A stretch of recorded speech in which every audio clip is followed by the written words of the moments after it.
नमस्कार, myself Malika Parveen, assistant professor, government law college Bikaner.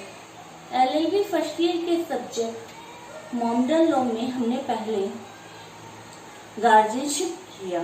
आज हम मॉडर्न लॉ में मुस्लिम विधि में हिबा, गिफ्ट या दान, ये शब्द हिबा के पर्यायवाची शब्द हैं। क्या होता है, यानी दान करने या हिबा करने से संबंधित प्रोविजंस मुस्लिम विधि में क्या बताए गए हैं उसको डिस्कस करेंगे। ठीक है, तो स्टार्ट करते हैं। सबसे पहले जैसा कि मैंने नाम लिखा है कि हिबा, इसको अपन हिंदी में अपन दान भी बोलते हैं, मुस्लिम विधि में इसको हिबा बोलते हैं और इंग्लिश में गिफ्ट बोलते हैं। होता क्या है हिबा?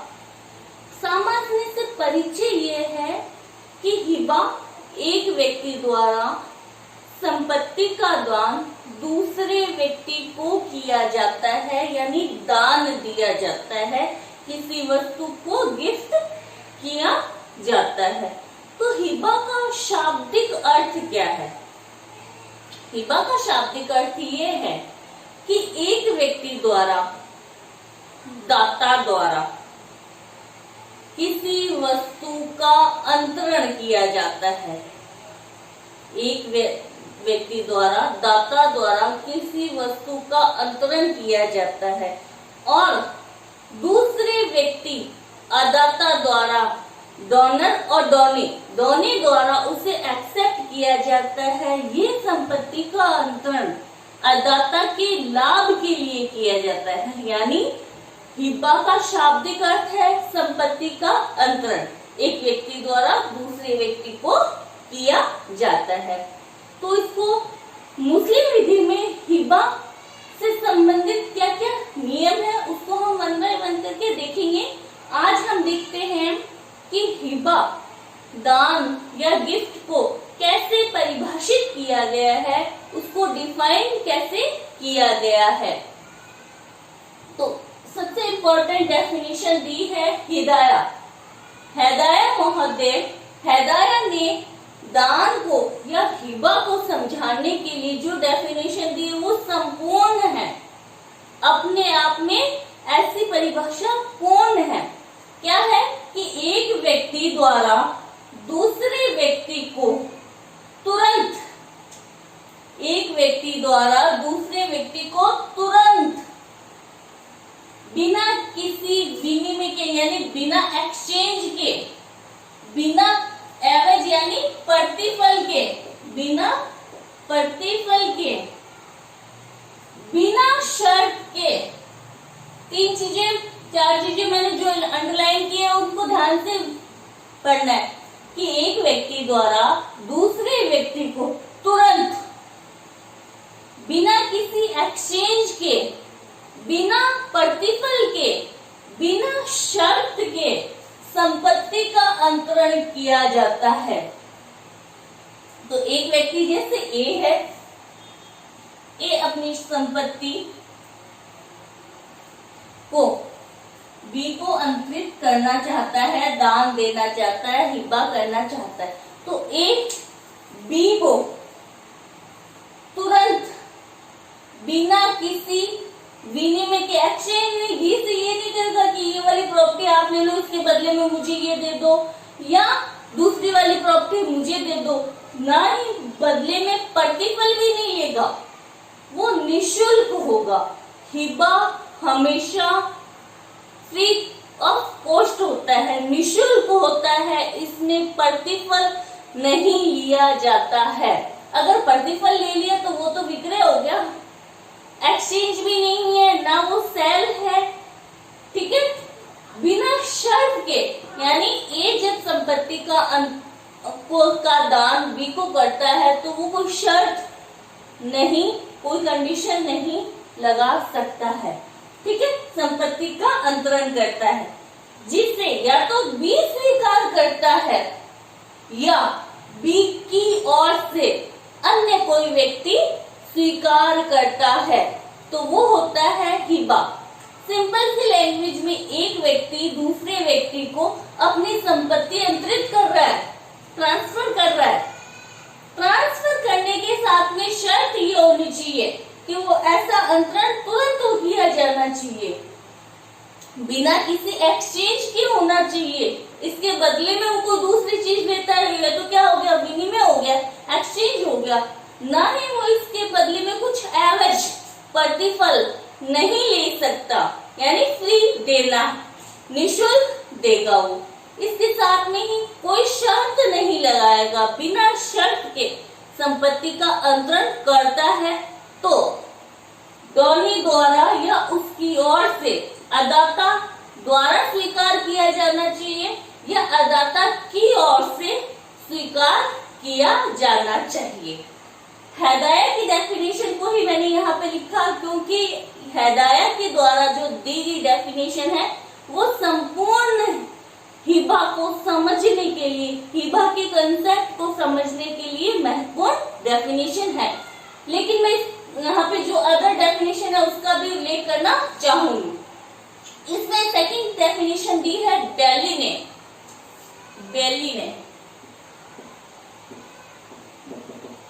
ठीक है, बेली क्या कहते हैं कि भारत में हिबा यानी दान, हिबा और दान को क्या है, एक ही शब्द के पर्यायवाची समझा जाता है कि हिबा क्या है, वही गिफ्ट है। हिबा और गिफ्ट में कोई अंतर नहीं किया जाता है। जबकि बेली जो है, बेली ये कहते हैं कि जो दान है, जो गिफ्ट है, वो एक विस्तृत शब्द को लिए हुए है, उसमें विस्तृतता है, जबकि हिबा में संकुचित है।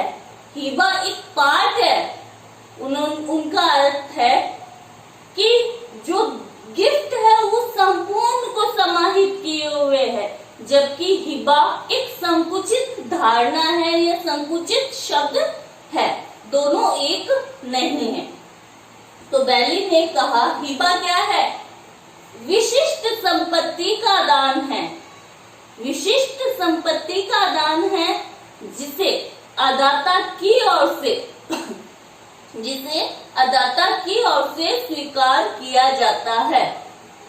हदाया ने तो कहा संपत्ति का दान है, ठीक है, संपत्ति, जबकि बेली ने कहा विशिष्ट संपत्ति का अंतरण है, स्पेशल प्रॉपर्टी का ट्रांसफर किया जा रहा है जिसे डॉनी के द्वारा स्वीकार किया जाता है। ठीक है, नेक्स्ट डेफिनेशन दी है मुल्ला ने।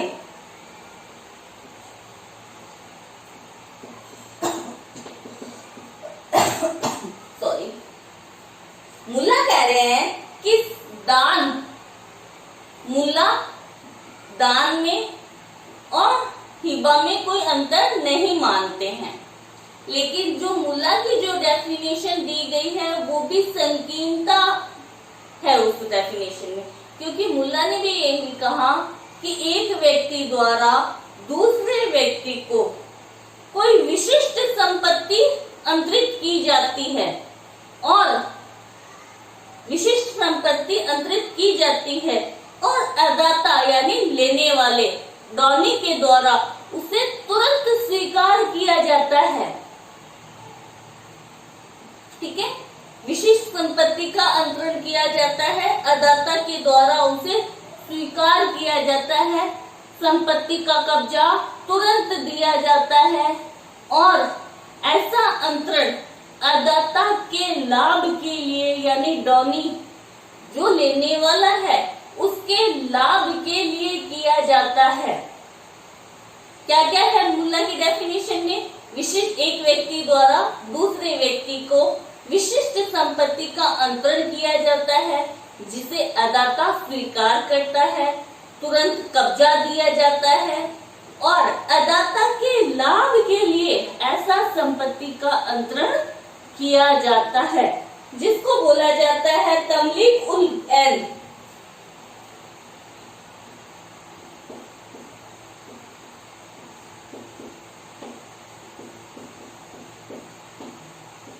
यानी तमलीक उल ऐन किसकी डेफिनेशन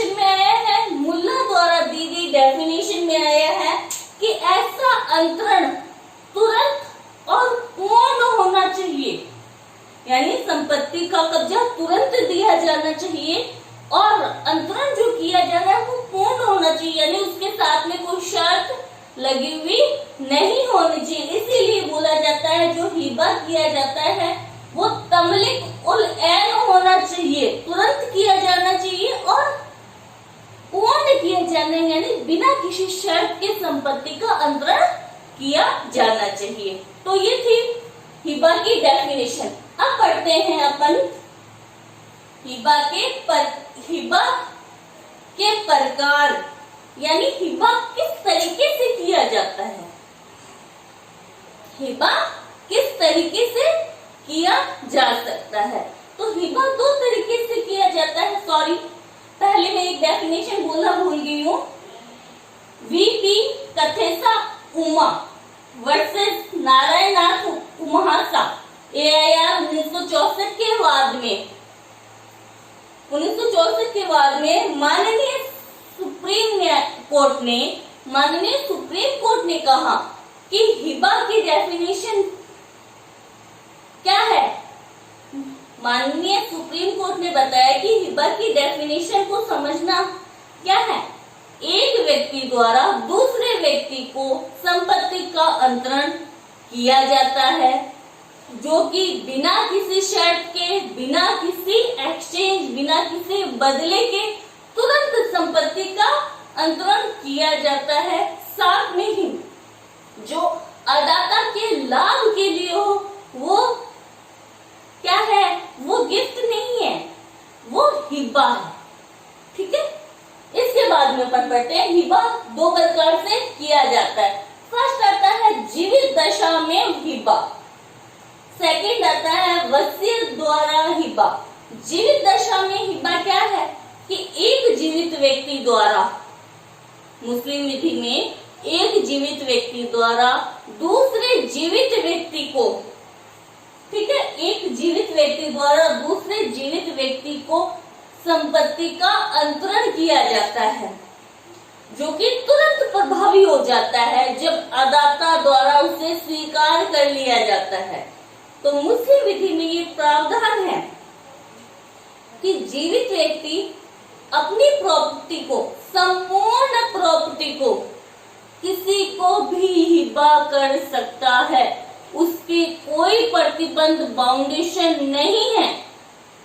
ये नहीं है कि वो अपने रिलेटिव को देगा, अपने पुत्र पौत्र को देगा, वो किसी अजनबी व्यक्ति को भी, किसी गैर मुस्लिम को भी अपनी संपूर्ण संपत्ति का हिबा कर सकता है। तो जीवित में क्या, जीवित दशा में वो करता है हिबा, तो उसने हिबा की आवश्यक शर्तें पढ़ेंगे, हम कंडीशंस पढ़ेंगे तो वो पता चलेगा कि हिबा कब पूर्ण होता है। तो जीवित दशा में हिबा ये है कि एक मुसलमान व्यक्ति जीवित अपने जीवन काल में दूसरे किसी भी जीवित व्यक्ति को, यानी जो जीवित है, गर्भ वाले बच्चा इसमें नहीं इंक्लूड है, वो उसके लिए कुछ टाइम पीरियड है, वो आगे बताऊंगी मैं, कि एक मुसलमान व्यक्ति अपने जीवन काल में अपनी संपूर्ण संपत्ति को किसी अन्य जीवित व्यक्ति को अंतरित कर सकता है। ठीक है, ये जैसे ही हिबा की जो औपचारिकताएं है वो पूर्ण होने के बाद में हिबा प्रभाव में आ जाता है। सेकंड आता है वसीयत द्वारा हिबा। वसीयत द्वारा हिबा क्या है कि एक व्यक्ति अपने जीवन काल में वसीयत लिखता है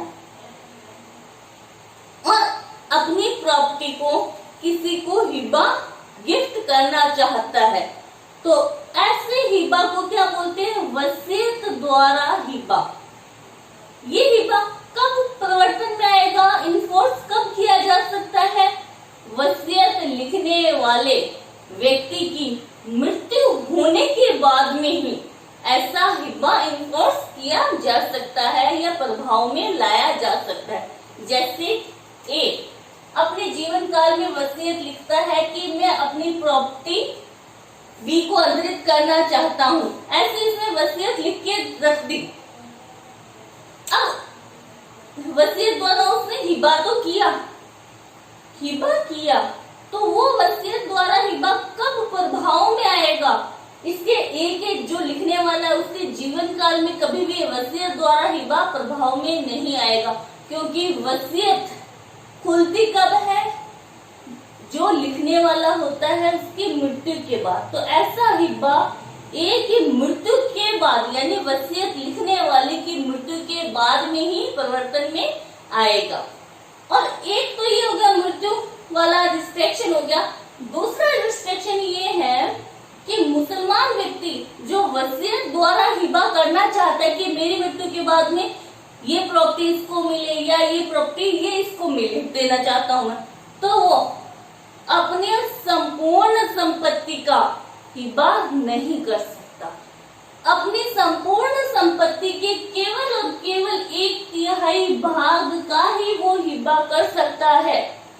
जीवित रहने के दौरान अगर वो हिबा करता तो वो संपूर्ण संपत्ति का हिबा कर सकता था, परंतु अपनी वसीयत द्वारा वो हिबा करना चाह रहा है, जो उसकी मृत्यु के बाद में फोर्स में आएगी, लागू होगा। वहां वो अपनी टोटल कुल संपत्ति के सिर्फ 1/3 भाग तक ही हिबा कर सकता है।